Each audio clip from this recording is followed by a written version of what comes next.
Chișinăul se confruntă cu mai multe probleme, iar acum o să aflăm părerea cetățenilor noștri despre acestea.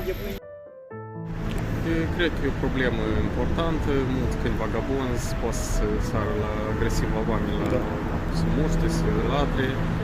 Cred că trebuie făcut asigură pentru câini, de sterilizat, de făcut așa ca populația câinilor să dispară, să ușureze. Mulțumesc! Câinii vagabonzi sunt problema Chișinăului și pentru a rezolva problema asta putem să atragem companii internaționale ca să investească în rezolvarea problemei. O problemă în Chișinăului care am observat-o eu este ambuteiajul. Pentru a soluționa această problemă propun amendarea șoferilor care se bagă pe benzile desemnate pentru transportul public. După părerea mea, este o problemă foarte masivă și putem spune și gravă.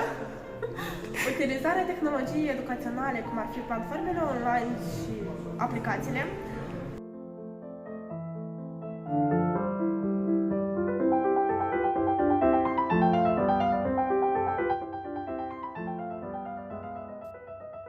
Ambuteiajul. Unul dintre cele mai semnificative probleme ale Chișinăului este ambuteiajul constant. Creșterea numărului de vehicule și infrastructura rutieră inadecvată conduc la blocaje frecvente în trafic, afectând mobilitatea locuitorilor și generând impact negativ asupra calității vieții.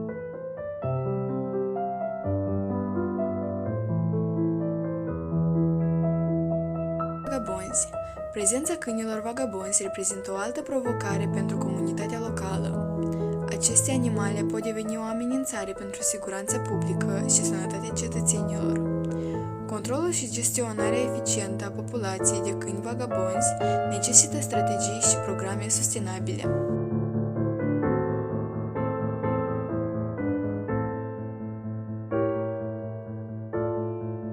Gestionarea gunoiului.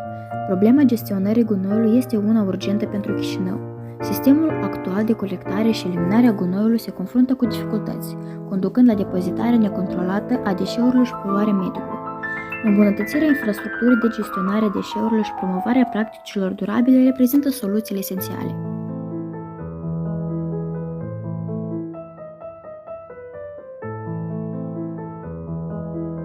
Învățământul.